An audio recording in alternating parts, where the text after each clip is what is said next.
future design group, a part of a elderly action network, right? And, Yes. so Yes. many people have been conducting future design workshop or sessions in California or maybe any other locations. Today, young three people are going to show us the future design group's activity, an emerging model of intergenerational change making. Hmm. Please, the floor is the floor is all yours. Thank you, Yeah. Yoshi. My name is Clint Wilkins. I'm with Elders Action Network. I'm the project lead for the Future Design Group. We found out about future design kind of by chance, but it really has taken off in the 18 months that we've been involved. And it really started with just a hunch that it just might work in the United States with a number of adjustments. One of which is I don't think we could possibly go 50 years out. We go 25 years out. So in the last year and a half, we've developed a prototype, mainly around climate. We've beta tested on site workshops, and we've done a little bit of beta testing with virtual, and we're going to launch into a more substantive one in February. Today we'll tell our story. Actually, our youth will tell our story. Jayden Wan, Audra Lowe, and Shayne Hayes. They will be the ones who tell it. After all, it's their futures to navigate. So our role as elders is to bring the generations together. And we're merely the conveners. So this approach may well be our most powerful differentiator, that is the intergenerational nature of what we do. So without further ado, I'll turn it over to Jayden Wan, who's a first-year student at Stanford University, for he is really our architect, our builder, and our catalyst.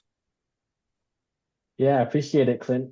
And we'll have myself, Audra, and Shayne. I will introduce ourselves formally in the presentation, but appreciate the introduction. I will put, let's see, can everyone see this? Yeah. Yes, Okay. yes. All right, let's get into it. So my name is Jayden Wan, and this is a presentation on the Future Design Group. Really quick about who we are. The Future Design Group is a project based in the United States under an organization called Elders Action Network.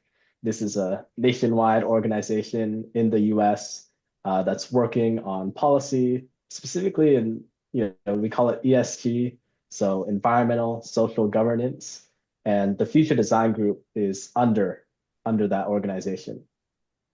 And specifically in the United States, we think that we are actually the first organized practitioner of future design here in the States, which is really exciting, right? Because we've seen how other countries like Wales, I think some in South America, in Europe, Asia, they're adopting future design, but now we're saying we should try and spread it in the US as well, right? We would benefit from combating this short-term decision-making in a lot of our communities. And I'll let Audra and Shayne introduce themselves as well. Yeah. Thank you so much, Jayden, for that wonderful introduction. And also thank you, Professor Sejo, for inviting us to be here today.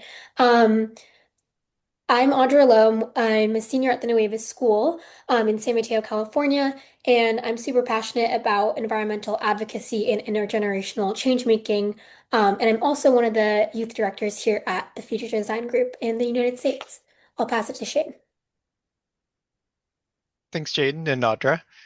So my name is Shayne. I am an advocate within the video games industry for games for climate action, using games as a way to communicate with people about climate change. And importantly for this call, I am the member of a city committee in a little town called Talent, Oregon. If you go up the coast about 5 or so hours from San Francisco, then you'll end up in Talent. It's a town with 6,000 members, and we conducted a future design workshop, and I'm here to talk a little bit about my experience. Yeah, no, Audra and Shayne have been instrumental, I'll say, in the growth of just this organization, this project in the last 2 years. I'm Jayden. As Clint said, I'm a student at Stanford University, first year, and I've been working on this project for around 2 years now, in some capacity. And, I've had the pleasure of seeing it grow from something that, we thought was almost foreign to something that we actually can now see as familiar and really needed in our communities. I'm excited about this presentation because I think it really represents kind of a full circle, right? Like Clint said, from us first discovering about future design to now being able to present it to this community. As for the structure of today, just really quickly, we're first going to go over just what it is that we do, right? This intergenerational approach to future design, like Clint mentioned. And then second, we're going to go into what exactly that means when it comes to our programs. So what have we done in the past? What have we done? Or what are we doing right now? And kind of what are we looking to do? What are we looking to accomplish going forward? And then after that, we'll leave it open for some Q&A, questions, discussion. I think we'll have around half an hour for that question and discussion section. So we're really excited to hear everyone's thoughts and feedback. I think this is going to be a great conversation that we have. Let's see. Yeah, first off, going into this intergenerational approach to future design, like we mentioned earlier, or as many of us may know, generally we think about future design as a decision-making method that uses an intergenerational role play as simulations, right, to physically embody future generations. It's kind of the idea that, instead of saying, I'm thinking about the year 2050, you're actually saying, I am in the year 2050, right? I am someone who is in the future instead of someone who's just in the present, right? By going beyond kind of just passively thinking about the future to actually embodying it, we give future generations a more active voice in community decision-making today that they otherwise would not have, right? I think this is really the promise that we saw in, kind of finding future design and also seeing how it could apply to our own communities. And specifically, throughout the past year, 2 years, we've been working to really practice future design in our own communities. And one thing that we've kind of developed that's a little unique, I would say, in our own capacity is that we operate on the belief that in order to actually develop empathy for future generations, we first have to start by develop empathy between today's generations, right? I think we define it as kind of, we have the youth, we have the elders, we got the folks in between. We call them the midlifers, very endearingly. And, we find that uniting these generations today, we can actually more effectively envision and embody future generations, right? And specifically, when we talk about uniting the generations today, we're talking about leveraging each generation's unique experiences, skills, resources, because they're different across the generations, and using that actually to plan a more inclusive future. I'll give you an example, and Audra will talk about this when we go into the program. But say, for example, when we host an event, one thing specifically that we pay attention to is actually getting equal representation of generations in the room, meaning that we'll have an equal amount of youth and elders and midlifers in the same room. That way, as we embody the future, there's going to be less generational bias, right, when it comes to what that future looks like. And I think that's one thing that I found really exciting because, at least in the United States, I can't speak for other countries since I'm not based in other countries, but I find that, intergenerational discourse collaboration is quite rare, right? If it's not in a family setting, you'll very rarely see it to the extent that we're organizing it in any other settings as well. But I think that's one part of the puzzle. And then the other part is that in our own internal leadership, we actually design it so that it includes youth, elders, midlifers, right? From the people who are on the back end to actually organizing the events or in the events. It's all intergenerational. And this is something that we feel really benefits our programs and our ability to, like I said, more inclusively envision and embody the future. I'll pass it on to Audra. Yeah, wonderful. Now we're going to transition from the theory of intergenerational future design into how it's actually practiced and what we've actually done through programs that bring future design to life. So this next section is going to look at the specific programs that the Future Design Group has facilitated and really dig into the moments where future design has become tangible and where the framework moves from conversation into lived practice.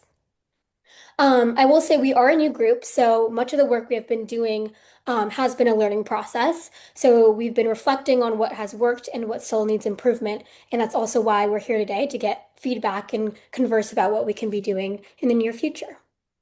So all of our programs share a similar goal and share two similar frameworks that are here on the slide right here. And even though the topics of each program may vary, we really try to emphasize these two things. The first is we run long-term beta tests, which are projects where we apply future design to real community issues that often suffer from short-sighted or short-term decision making. And these are really opportunities to test how future design can meaningfully influence policy or civic planning and engagement. And the second thing, and a big emphasis that we have here in our group, is the intergenerational aspect. We really focus on hosting intergenerational events that bring together, like Jayden was saying, youth, midlifers, and elders together. And these gatherings aren't just about imagining the future, it's really about embodying it and practicing the empathy that goes into embodying the future. Next slide. Okay. And all of our programs follow Professor Sajo's three-part process, which is the past design, present design, and future design. So thank you, Professor Sajo, for really inspiring us with this.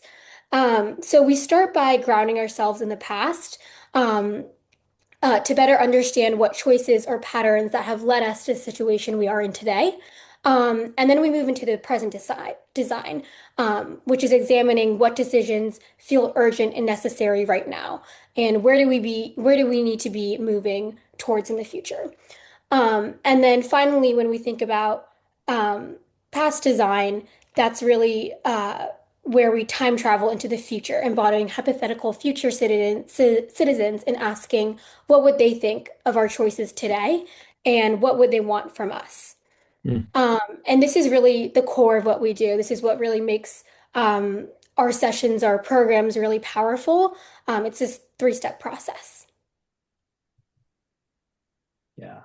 And I think, we've replicated this process for, a lot of different times throughout the last year. Specifically, we've planned a bit before that as well. But, we've hosted a lot of different programs using this very format that Audra described, going into the past, present, and future, right? Often I think that future part is the one that's missing from a lot of these events that are currently being held, right? Folks will talk about the past, they'll talk about the present, but I think, being able to, change their mindset and shift it 25 or 50 years out, that's something that we're still experimenting with, something that we've tried to really introduce new communities through our programs. And I won't go through all of these, but I'll go through three of them actually, and we'll go through three of them that we think are some of the most successful programs that we've held in the past year. The first event was our first, right, listed up there. And then I think Audra and Shayne will debrief the others. But you can see that generally, the events will range from retreats, workshops, will have differing participants, but like Audra said, they will adhere to that same structure that we just mentioned. And so I'll be explaining the first one, which is our Future Design Retreat that was in person in Cupertino, California. This retreat was our very first one, and we had a lot of fun planning it as well as executing it. You can see from the pictures alone that it's probably something more dynamic, right? Unique than things that maybe we've seen before in our own community. Specifically, we invited students, policymakers, and elders to simulate future design in application to a climate bond that was in the elections that year, right? We would actually travel to the year 2049, right? Put ourselves in that year and ask ourselves, should California authorize this $10 billion climate bond to promote climate mitigation and adaptation efforts in the community? And I'll go a bit into kind of what exactly that program looked like. But you can see just from the pictures alone, we had an intergenerational audience, and we actually did use the I think what you call the happy coats, right, to go into the future and embody it.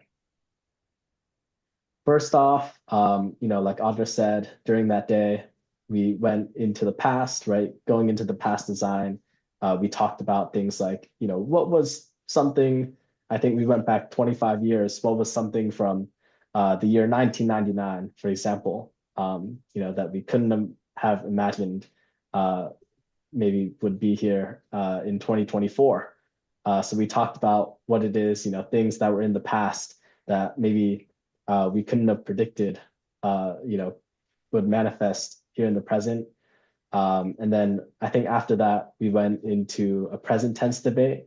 So we talked about, that question again, should California authorize this $10 billion bond for climate adaptation and mitigation? This one was to get everyone on the same page and explore that present design where we're talking about issues in real time. But after that, I think really, and this is kind of the more unique part of the workshop, is we actually went through a process of time traveling, right? We put on the happy coats, as they're called, and we told everyone, you're now a citizen of the year 2049. This was something that I think, really people would take on the active role of saying, hey, I'm in the year 2049. And then we also asked them, well, now that you're in the year 2049, describe it to us, right? Tell us what 2049 looks like. Tell us what the state of the world is, what the state of your life is, right, by that time. So we asked them from the future tense, describe the past. From the year 2049, describe what's happened between 2024 and 2049. So that was an exercise that we found was really engaging for folks. And then I think really to sum it up, we had it so that at the very end, we'd actually have these people who were kind of immersed in the future, right? Pretending to be these people from 2049. We actually had them kind of time travel a bit back and negotiate with people from 2024. And we said, citizens from 2049, citizens from 2024, talk to each other, right? And, reconcile potentially any differences in perspective when it comes to how much money should be allocated to climate efforts between that time. This was, again, following that structure that we mentioned before. And I think, yeah, this slide I'll skip over just kind of for our sake of time, but we had it so that people were changing roles throughout the event, right? They would go from, being assigned a role, like they would be assigned a role to be in favor of the climate bond. Maybe they were against the climate bond. We had it so that people went into the future and then they came back so that they could negotiate with the present. that was kind of, just a quick structure diagram of what that event looked like. In terms of outcomes, I think we found generally, participants develop skills, right, to use future design effectively beyond just this one-day event. We certainly worked intergenerationally. Folks had, a great emotional shift, including the policymakers who were there, right? I think including policymakers in the room is very important, right? Because then they can integrate that practice into decision making. And then through this event, October 26, 2024, we also learned lessons on how to repeat this process better, which Audra will give a great example of. Yeah. So about 8 months later, we hosted a future design online workshop with around 60 participants. And this workshop built on the successes that Jayden was just talking about of our in-person retreat, but adapted the experience into a 90-minute format. Because of time, we mainly focused on the time travel aspect and the future tense world building components of future design. And in this case, we applied future design to the intersection of climate change and AI and how those two forces will and have been shaping our current world and our future. So participants were assigned either an uplifting or cautionary scenario for the year of 2050.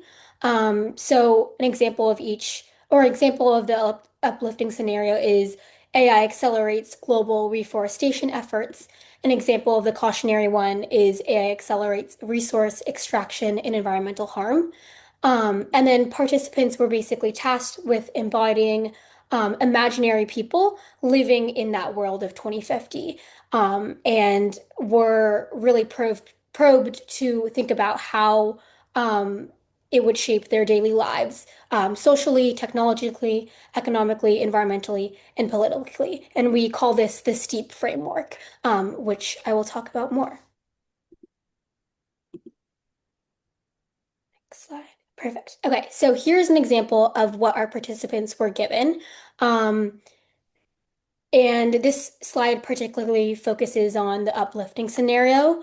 So participants stepped into roles ranging from a logistics driver to a middle-class retired science teacher to an environmental engineer contractor. So in small groups, they discussed how the STEEP framework and categories shaped their lives in 2050.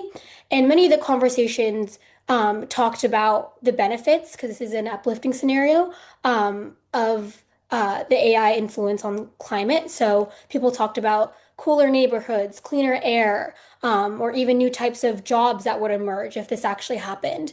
And then other people also brought up social changes that could initiate through this future, like communities forming and maintaining new forests, or students learning to monitor drones in school, and many other things.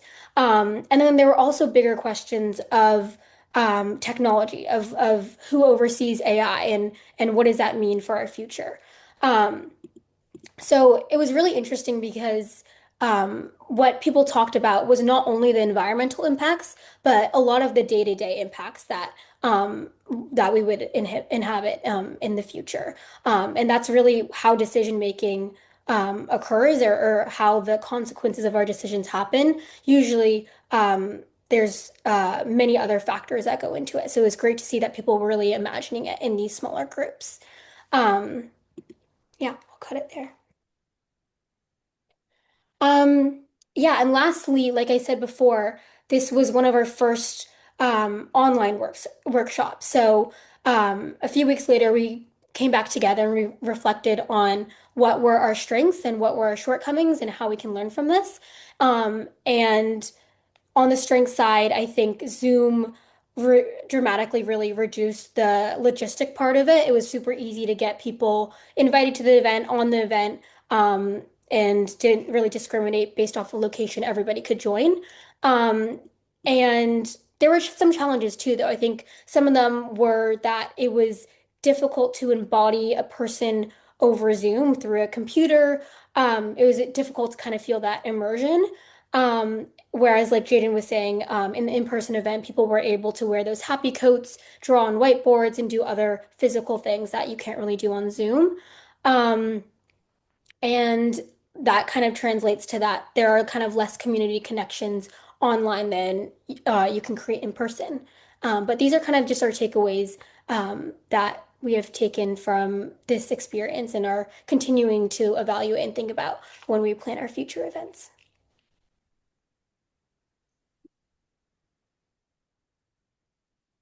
All right. Thank you very much, Audra. Hi, everyone. Just to give you a little bit of background, we conducted a future design workshop in a town called Talent, Oregon, which is a town of about 6,000 people, and a town that experienced one of the most destructive wildfires in the history of the state of Oregon. Over 2,500 houses burned in a fire in 2020, in the midst of a global pandemic as well. And so this town has really been town Oregon has really been coming together as a community over the last 5 years in order to better organize and better prepare for whatever the future may bring. And that made this future design work a really easy pitch to the City Council of Talent, Oregon. And my experience was that I brought this to them as a proposal to conduct a future design workshop, and it immediately got interest from the City Council. And I learned later that it was the intergenerational component of it that really piqued their interest. And so this is a little case study for how we've taken this process and adapted it to a local community. So the Future Design Retreat in Talent invited people of all generations, including students, policymakers, elders, and so on, to identify ideal uses of future land based on present and future needs. We have what we call urban reserves in Oregon, which is land that has been set aside for future development. And here on this slide, you can see a few of those pictured on a map labeled TA1, TA4, and TA5. And these are what we grounded the discussion in, so to speak, for the future design process. If I get next slide, thank you. So we did something a little bit differently for this workshop. This is something that we came up with in order to, for two purposes. One is we wanted participants to have something very tangible that they were working on, something that they have their hands on, that makes what they're doing very concrete.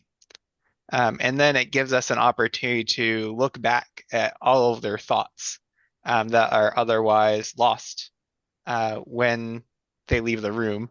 And we decided to create a timeline with sticky notes. And so the very first part of the workshop was we made a timeline of what the city's past looked like. And this was a time that elders in the city could reminisce and think about what the past of their community has been, what they've liked, what kinds of disasters have befallen them, and really think critically about what the biggest events that have shaped the history have been.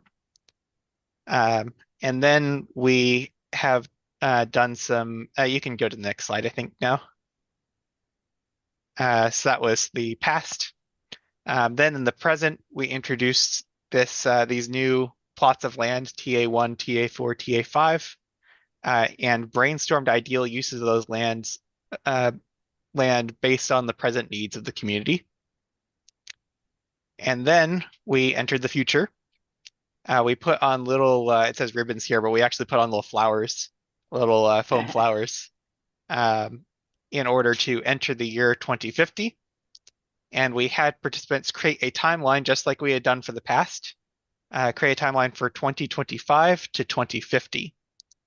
And what we ended up with was if you could actually go back to the last slide, that would be great.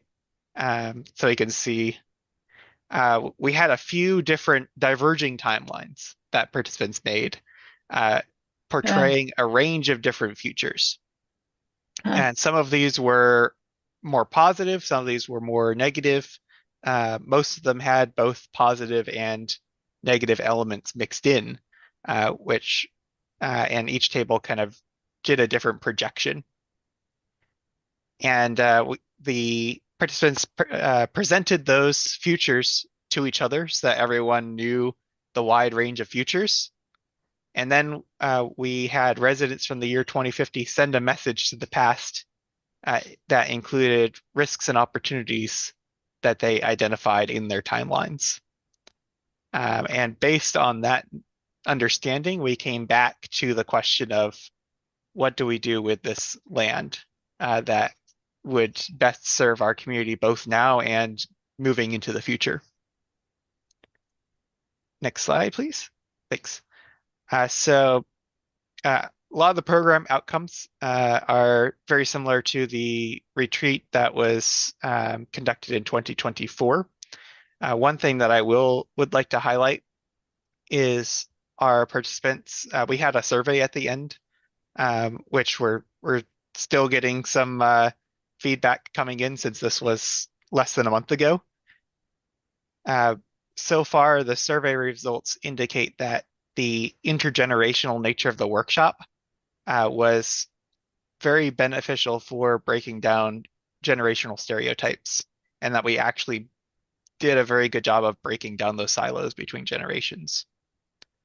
There was also some results in the surveys that it shifted their thinking. After coming back to the same question after the future design segment, participants had a whole bunch of different ideas and many new perspectives that they were able to bring to the table as far as city planning was concerned.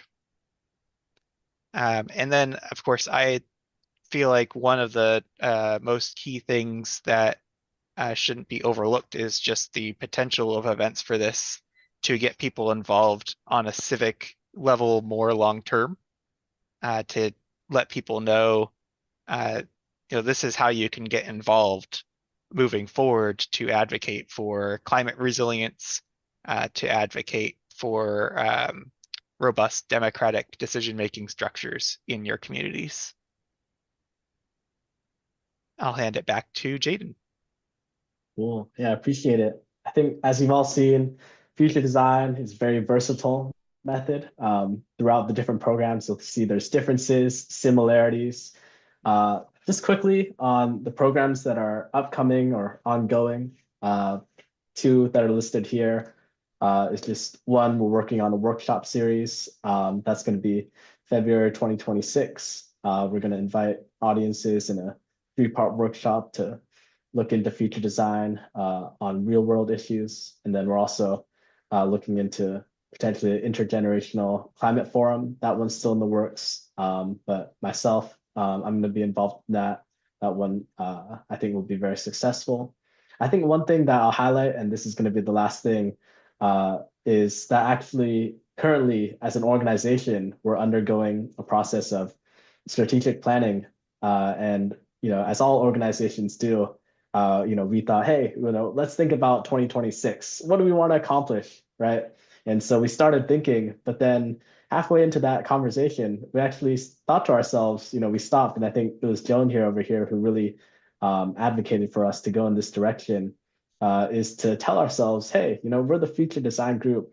We should be looking beyond just 1 year, right, when it comes to our strategic planning.